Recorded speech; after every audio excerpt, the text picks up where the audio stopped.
नमस्कार। बहुत बहुत स्वागत है आपका अनफोल्ड डेस्टिनी में। आज फिर हाजिर हूं मैं आपके साथ एक नई इंफॉर्मेशन लेकर के, एक लॉजिकल, एक साइंटिफिक इंफॉर्मेशन लेकर के। तो वीडियो शुरू करने से पहले एक टेस्ट कर लेते हैं। आप जरा अपने हैंड्स को इस तरह से रखिए नोज के ऊपर और चेक करिए कि आपके जो नॉस्ट्रिल से एयर आ रही है वो इस हैंड पर आ रही है या इस हैंड पर आ रही है। कुछ लोगों का रिप्लाई हो सकता है कि लेफ्ट हैंड पर आ रही है, कुछ का हो सकता है राइट पर आ रही है, और कुछ लोगों को पता नहीं चलेगा या वो दोनों में फील करेंगे। जी हाँ, आप सही कह रहे हैं, ऐसा होता है। आप में से बहुत सारे लोगों को अब तक ये नहीं पता होगा कि हमारी बॉडी में इस तरह की भी कोई एक प्रोसेस होता है, चलता है। आज हम बात करेंगे इसी पर। यह है स्वर विज्ञान। अपने में एक बहुत बड़ा ये टॉपिक होता है, और ये कोई आज का नया टॉपिक नहीं है, मॉडर्न टाइम का टॉपिक नहीं है। ये सालों साल, हजारों साल पुराना एक साइंस है जिसको हमारे ऋषि मुनि भी अप्लाई करते थे लाइफ में। और आपने देखा होगा, बहुत सारे लोगों ने देखा होगा अपने घर में पेरेंट्स को या बड़े बुजुर्गों को, कि जब भी वो उठते हैं तो हमेशा वो अपने हाथ को इस तरह से देखेंगे, या अब जो धरती है उसको छू करके अपने सर पर रखेंगे। बहुत सारे लोगों ने ये भी देखा होगा कि घर में ये कहा जाता है कि सोच समझ करके बोलो, 24 घंटे में एक बार सरस्वती का वास होता है आपकी जीवा पर। तो ये सारी बातें बेसलेस नहीं है। आज हम बात करेंगे इन्हीं चीजों के वैज्ञानिक आधार पर।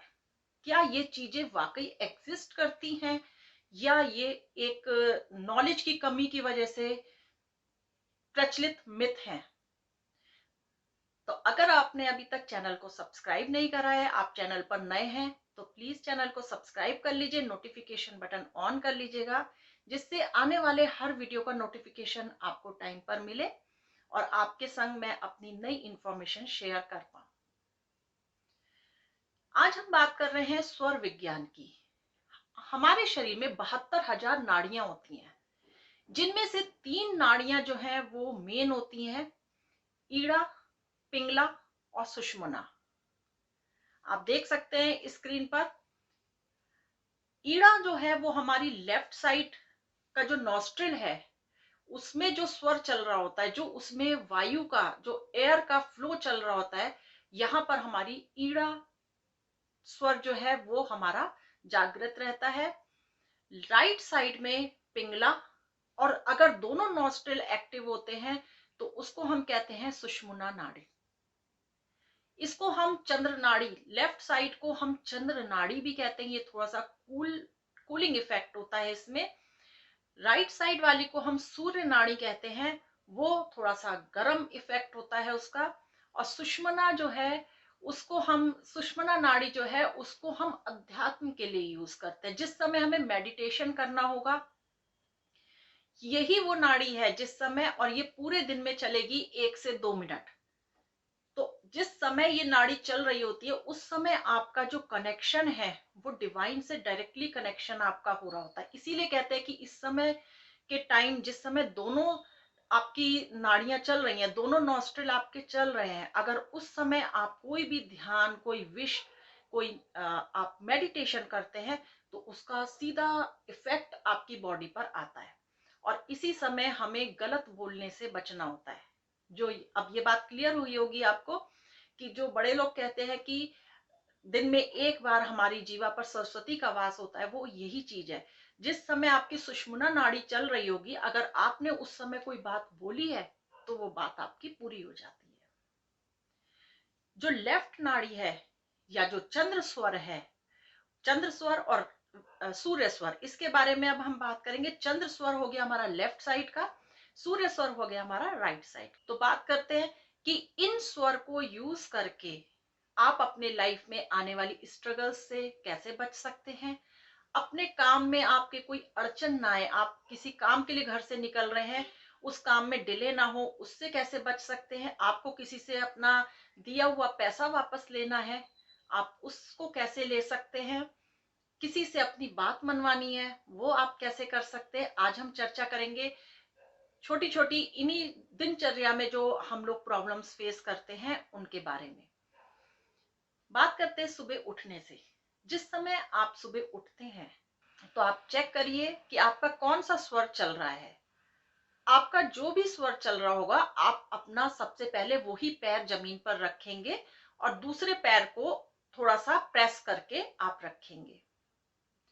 साथ ही साथ ये भी आपको चेक करना बहुत जरूरी है कि आपकी सांस कहाँ तक आ रही है। आपकी लंबी सांस आनी चाहिए। कोई भी विश आपको पूरी करनी है तो उसके लिए एक लंबी सांस का आना जरूरी है। इसको आप इस तरह से भी अंदाजा एक बार लेना होगा, उसके बाद आपको अंदाजा हो जाएगा। ये 4 और 8, 12 और 16, 16 यहाँ तक का जो है, यहाँ तक या पेट तक जो है वो आपका सांस आना चाहिए। आप ऐसे एयर को एक्सहेल करेंगे तो आपको यहाँ पे फील होगा कि एयर आपके यहाँ पे टच कर रही है। तो इतनी डीप ब्रेथ आपकी होनी चाहिए। इतना जो एक्सेलेशन है एयर का वो होना जरूरी है किसी भी विश को पूरी करने के टाइम। अब अगर आप घर से निकल रहे हैं, आप कोई एग्जाम देने जा रहे हैं, आप इंटरव्यू के लिए जा रहे हैं, तो आप अपना ये चेक कर लीजिए कि कौन सा स्वर आपका चल रहा है। उसी स्वर के पैर को आप पहले बाहर निकालेंगे। फोन पे आपकी कोई इंपॉर्टेंट मीटिंग है और आपको लग रहा है कि उस मीटिंग में आपके अगेंस्ट कोई बात जा सकती है या आपको लोगों को अपनी बात से कन्विंस करना है, फोन पे ही किसी से आपको दिया हुआ पैसे वापस लेने हैं, उससे रिलेटेड कोई बात करनी है, तो आप अपना स्वर चेक करिए और जो स्वर आपका चल रहा होगा, चंद्र स्वर चल रहा हो या सूर्य स्वर चल रहा हो, उस हाथ से ही आप अपने फोन को पकड़िए, तो आपके जो काम है वो निश्चित रूप से बन जाएंगे। अब बात आती है किसी से अपनी बात मनवानी है आपको, आपकी बात सही है और सामने वाला आपकी बात नहीं मानने को तैयार है, आपको ऐसा लग रहा है, तो जिस समय आप अपनी बात कहें तो आप ये चेक कर लीजिएगा कि आपका स्वर कौन सा है। जो स्वर आपका चल रहा हो उस पर्सन को अपने उस साइड में रख करके, आप उस पर्सन को तो नहीं हिला सकते, बट आप इस तरह से खड़े हो सकते हैं कि जो स्वर आपका चल रहा है आप उस पर्सन को उस साइड खड़ा करिए। सपोज करिए मेरा अगर अभी लेफ्ट चंद्र स्वर चल रहा है, तो मुझे अगर किसी से बात मनवानी है अपनी, तो मैं अपने लेफ्ट साइड में उसके पास इस तरह से जाके खड़ी होंगी कि मेरा लेफ्ट स्वर जो है वो उसकी साइड में हो। तो ये तो छोटे छोटे टिप्स। अब बात करते हैं स्टूडेंट्स की। स्टूडेंट्स के लिए बहुत इंपॉर्टेंट है, कोई भी टॉपिक होता है, सपोज करिए मैथ्स हो गया, साइंस हो गया, अकाउंट्स हो गया, कोई सब्जेक्ट ऐसा है कि जो बच्चों को लर्न करने में या समझने में मुश्किल आ रही है, तो उनको हमेशा जिस समय उनका सूर्य स्वर चल रहा होता है उस समय उनको उस सब्जेक्ट को पढ़ेंगे तो उनकी लर्निंग बहुत फास्ट हो जाएगी। ये आजमाया हुआ नुस्खा है, इसको जरूर करके देखिएगा, बच्चों पर जरूर अप्लाई करिएगा।